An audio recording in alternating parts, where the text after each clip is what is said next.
इस समय बहुत सारे टूल्स हैं और बहुत सारे सॉफ्टवेयर हैं। हम आप कुछ भी बोलें, राजनीति को लेकर के कुछ छिपा के बोलें, सही ना बोलें, सच ना बोलें, लेकिन ऐसे प्लेटफॉर्म्स हैं जो आज सच बता रहे हैं।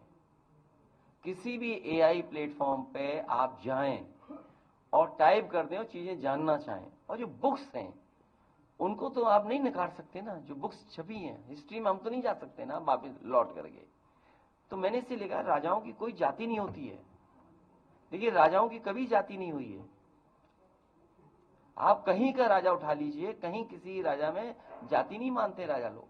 राजा राजा होता है, और पावर की लड़ाई में क्या हो रहा है, वो इतिहास में क्या लिखा हुआ है, हम कैसे उस बात को आज इंटरप्रेट कर दें। लेकिन इतिहास नहीं बदला जा सकता है। हाँ, इतिहास को इतिहास रहने दें, अगर वो इतिहास हमें सही रास्ते पे न चलने दे रहा हो, जो प्रोग्रेसिव बात न होने दे। इसलिए उस इतिहास को इतिहास ही रहने दें, उस पर हमें आपको चर्चा नहीं करनी चाहिए। चर्चा टीवी वाले करें जिन्हें वो टीआरपी चाहिए हो, लेकिन अगर समाज बना रहा हो उधर आज तक नहीं गए नहीं चले गए क्या? अरे नहीं जाएंगे, इनसे नाराजगी थोड़ी हमारी। नहीं इनसे नाराजगी नहीं है। नहीं इससे कोई नाराजगी नहीं है। नहीं बात वो नहीं है, नाराजगी नहीं है इनसे।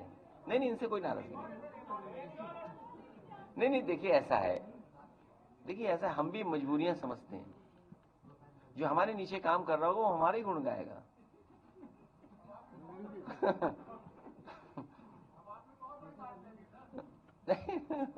नहीं इसमें बुरा मानने की बात नहीं है, क्योंकि हमें देखिए, जब आपसे मैं बात कर रहा हूं तो मैं आपसे बात नहीं कर रहा हूं,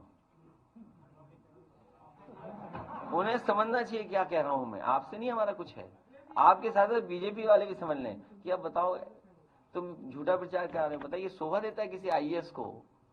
आईएएस इसलिए बनते हैं आपकी एकेडमी में, इसलिए रहते हैं। और मुझे याद है एक ट्वीट और आया था, वो बोलना नहीं चाहिए मुझे, लेकिन फिर मैं बोल रहा हूं कि वो पर्दा हटाने वाला ट्वीट आया था कि कुछ लोग पर्दे से पता लग जाता है हटा ले जाते हैं। हम इतने गरीब नहीं हैं। नहीं ऐसा जिहाद नहीं, समझदार। इसलिए मैं कह रहा हूं हिस्ट्री ठीक तरीके से पढ़ो, हिस्ट्री पढ़ो तो ठीक तरीके से पढ़ो। और दूसरी बात जो गाना सुनाया, हम किसी से घबराने वाले नहीं कि बंदूक चला के गोली मार दोगे तुम।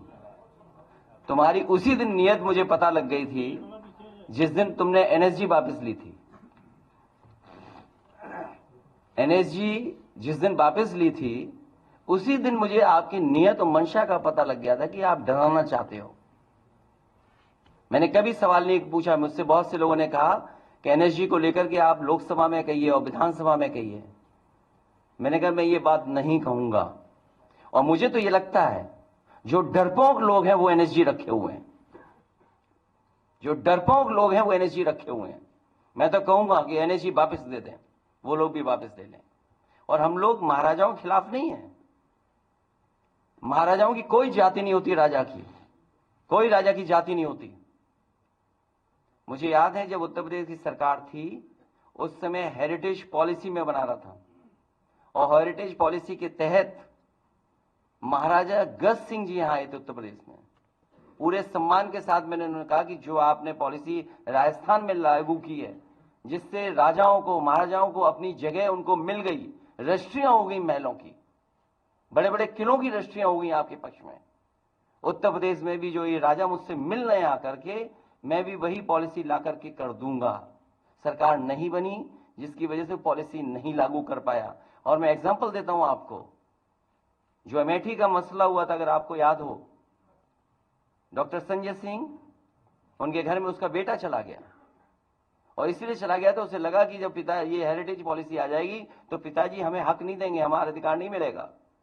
मुझे पुलिस पीएससी लगा करके समझौता कराना पड़ा था। तो हम लोग खिलाफ नहीं हो, ना डरने वाले किसी से। क्या चीज? नहीं जाऊंगा मैं, उनसे क्यों नहीं जाऊंगा मैं, लेकिन भीड़ के साथ नहीं जाऊंगा तमाशा करने में, जिस तरह और तमाशा हुआ है। अगले जी हेरिटेज की बात कर रहे हैं, और यहां पर जो मुख्यमंत्री जी डंडा मारने की बात कर रहे हैं, यहां के मुख्यमंत्री जी भाषण नहीं सुना आपने? इसलिए मैंने कहा कि आप उलझो मत। अरे वो डीएम ही नहीं, वो क्या आईएएस ही नहीं मिल रहा? आपको मुझसे सवाल ये पूछना चाहिए, आईएएस कहाँ छिपा हुआ है? मैं आपसे पूछता हूं, आईएएस कहाँ छिपा हुआ है? कब तक बताओगे? अभी तक बता दो, परसों तक बता दो, आज तक भी न्यूज ही नहीं चल रही है। ये कौन से में पूछ रहे हैं मुझसे सवाल? आज तक के ही हो ना? तो मैं अपने आज तक के भाई से कहना चाहता हूं कि भाई एक आईएएस खो गया है, उसकी भी न्यूज चलाओ, और किसान की आय दोगुनी हो उसकी भी बात करो।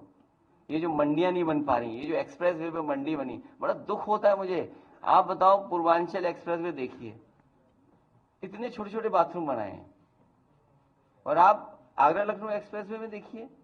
तो सवाल ये है बड़े, ये जो दंगा फसाद और ये सब कौन करा रहा है? अखिलेश जी, एक सीरियस कंसर्न है कि एक संवैधानिक पद से बैठे हुए व्यक्ति के लिए सरेआम ये कहा जाता है कि हम सर कलम कर देंगे और उसको जान से मार देंगे, और सरकार इस पर कोई कदम नहीं उठाती है, कोई बीच में नहीं करती। तो ये कंसर्न बहुत। देखिए, कंसर्न कुछ नहीं है। मैंने आपसे कहा कि रात को सुबह मुझे एक अधिकारी आए, बड़े एक सीनियर ऑफिसर थे वो एनएसजी के, वो मेरे पास आए। उन्होंने कहा कि आज से आपको एनएसजी नहीं मिलेगी। तो मैंने स्वीकार कर लिया कि एनएसजी नहीं मिलेगी। तो मैं नियत मंशा उसी तरह समझ गया था। बीजेपी ऐसा दल है, अगर उसकी एक आंख फूट रही हो और दूसरे की दो फूट जाए तो अपनी भी फोड़ सकते हो।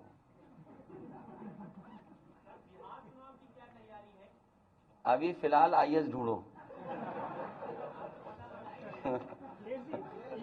लंबे समय से आरक्षण के विरोध में छात्र आंदोलन कर रहे हैं। देखिए, उन्हें ये सरकार आरक्षण नहीं देगी, आरक्षण नहीं देगी। आरक्षण के साथ खिलवाड़ हुआ है, और पहले दिन से खिलवाड़ हुई। मैंने कई बार एग्जाम्पल दिया इसी जगह पर, और विधानसभा में भी एग्जाम्पल दिया।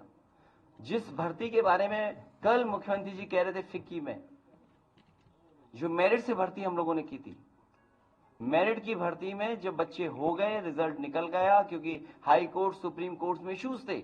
और इशू क्या थे? कुछ लोग भारतीय जनता पार्टी के समर्थक लोग कोर्ट गए थे, वो रिजल्ट डिक्लेयर नहीं होने दे रहे थे। हम लोग सुप्रीम कोर्ट गए, बच्चे सुप्रीम कोर्ट गए। जब सुप्रीम कोर्ट का आदेश हुआ और उससे रिजल्ट डिक्लेयर हुआ, तो रिजल्ट डिक्लेयर होने पर जो पुरानी आरक्षण की व्यवस्था थी उसके तहत आरक्षण मिला था, और वो लिस्ट जारी हो गई। इस सरकार की नीयत ये थी कि उस आरक्षण को नहीं लागू करेंगे।